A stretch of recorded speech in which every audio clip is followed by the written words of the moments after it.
Hello guys, આજે ક્રિશિવ અને પરી બંને જણ ઉઠી ગયા છે. મેં એ લોકોને જવાનું આપ્યું, ખાખરો આપ્યો અને બિસ્કિટ આપ્યા. તો ક્રિશિવ ઊભો ઊભો બિસ્કિટ ખાતો હતો અને ટીવી ચાલુ કરી દીધું. મેં એને ટીવી બંધ કરાવ્યું. ત્યાં સુધી પરી પણ ઉઠીને આવી ગઈ.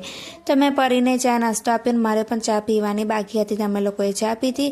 ત્યાં સુધી ક્રિશિવ કહેવા માંડ્યો કે મમ્મી હું ડબ્બા ભરી દઉં ટિફિનના. મેં કહ્યું ના, હજુ શાક ઠંડુ થશે પછી આપણે ટિફિન બેગ પેક કરવાની છે. તો એ ત્યાં રાહ જોઈને ઊભો હતો અને શાક ઠંડા થયા એટલે પછી એક એક ડબ્બા વાંકીને પેક કરીને બેગમાં મૂકતો હતો અને મને કહેવા માંડ્યો કે મમ્મી હવે આનું શું કરું. મેં કહ્યું હવે આ ટિફિન તું લઈ જા. એમ પણ ક્રિશિવ થોડા સમયે જીદ કરતો જાય છે, મમ્મી આ ટિફિન હું લઈ જાઉં. મેં કહ્યું કે ના, બહુ મોટું ટિફિન છે. ત્યાં સુધી જ મેં એ લોકોના ટિફિનના ડબ્બા પેક કરીને ડબ્બા બધા બેગમાં ભરીને ત્યાં મૂકી દીધા. અને હજુ પરી ચા પીવે છે. તો કહેવા માંડે કે મમ્મી હવે મને આલુ પરોઠા ખાવા છે. મેં આલુ પરોઠા ખવડાયા. ત્યાર પછી બંને જણે નાહી લીધું. નાહી ધોઈ લીધું એટલે તૈયાર કરીને સ્કૂલે મૂકવા ગઈ અને પરીને એમ કહ્યું કે આજે ક્રિશિવ બીમાર છે. અને સાચેકમાં ક્રિશિવ બીમાર પડી ગયો હતો. એને માથું દુખતું હતું અને વોમિટો પર વોમિટો કરતો હતો. તો મેં પરીને કહ્યું કે આજે તારે એકલું સ્કૂલે જવાનું છે. હું તને સ્કૂલે મૂકીને પછી દવા લેવા ક્રિશિવની જઈશ. તો એને કહ્યું કે ના મમ્મી, આપણે વહેલા છે તો આપણે સૌથી પહેલાં ક્રિશિવની દવા લઈએ અને ત્યાર પછી તું મને સ્કૂલે મૂકવા આવશે.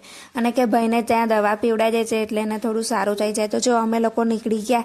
પરીની સ્કૂલ બાજુમાં દવાખાનું ત્યાં નજીક જ છે. તો અમે લોકોએ ત્યાં ગયા અને કેસ કઢાયો અને થોડી વાર લાગી હતી કારણ કે અમારી આગળ પણ 2-3 પેશન્ટ બેઠા હતા. તો એ બંને જણ મસ્તી કરતા હતા. ત્યાર પછી મેં પરી અને ક્રિશિવ દવાખાનાની બહાર લાયા અને ક્રિશિવ હાથમાં બોટલ લઈને ચાલતો હતો. ત્યાર પછી અમે લોકો એક પરીને સ્કૂલે મૂકી અને હું ક્રિશિવને લઈને ઘરે આવી. તો ક્રિશિવને વોમિટો બહુ થતી હતી. મેં એને લીંબુ સોડા પીવડાવી અને પછી એને થોડું ખાવું હતું ખવડાવી દીધું. ને ત્યાં સુધી સૂતો હતો. સાંજ પડવા આવી, 4 વાગવાનો સમય થઈ ગયો એટલે મેં વિચાર્યું કે ચાલ હવે હું ક્રિશિવને ઉઠાડું. ત્યાર પછી પરીને લેવા જવાનો સમય થયો હતો.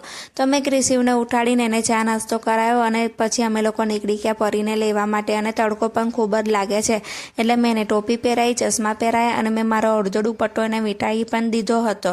ત્યાર પછી અમે લોકો સીડીથી ઉપર આવ્યા અને પરી પણ મારી સાથે સીડીથી ઉપર આવીને મારું પાર્સલ આવીને પડ્યું હતું. તો પરીને એમ કે મારા માટે છે કંઈક. તો મેં કહ્યું ના, આ તો મારા માટે છે.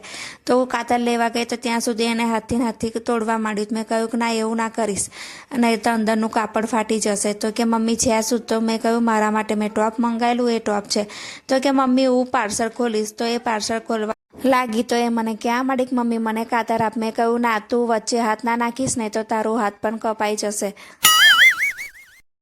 મારા કરતાં તો પરીને વધારે ઉતાવળ હતી કે એની અંદર છે શું. પણ મેં એને પહેલાંય કહેલું કે આ પાર્સલમાં મારો સામાન આવ્યો છે. તો કે પણ મને બતાવી તો ખરી અને એ લાવવું એટલે એ પહેલાં પહેરી જ લે છે.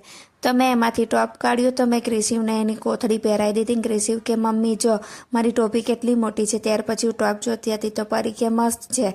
તો કે હું પહેરીને ટ્રાય કરું. મેં કહ્યું ના, પછી તું ચામાં ને એમાં ડાઘા પાડે છે. પહેલાં બી મારા ટોપમાં એને એવું કર્યું હતું, ચાના ડાઘા પાડ્યા હતા. ત્યાર પછી હું ટ્રાય કરવા ગઈ તો જુઓ મારું ટોપ કેવું મસ્ત લાગે છે અને પ્યોર કોટનમાં આવ્યું છે અને દેખાવમાં પણ સરસ છે અને કલર પણ ખૂબ જ સરસ લાગે છે. તો ક્રિશિવ કે મમ્મી આ તું રાખી મૂકજે, રિટર્ન ના કરતી. અને મને કહેવા માંડ્યો કે હવે મને નીચે રમવા લઈ જાય, મારે થોડી વાર રમવા જવું છે. તો હું, ક્રિશિવ અને પરી ત્રણેય જણ નીચે ઉતરી ગયા.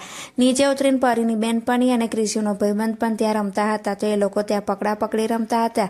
ત્યાર પછી સાંજે આવ્યા એટલે સાંજે ક્રિશિવે વઘારેલી ખીચડી બનાવી હતી. તો એને રાત્રે 10 વાગે વઘારેલી ખીચડી ખાધી. તો પરી કહેવા માંડી મારે પણ થોડી ખાવી છે. તો એને ખાધી અને પછી ફરી કહેવા માંડી કે હજુ બીજું કાંઈ ખાવાનું છે. અરે તું જા રી. ખીચડીની સાથે મેં સેવો અને પાપડી તરી હતી તે ડબ્બામાંથી એને કાઢી અને એ ખાવા બેઠી. તો ત્યાં ક્રિશિવ પણ એની સાથે થોડો ખાવા બેસી ગયો અને અમારો આજનો દિવસ આમ જ પૂરો થયો.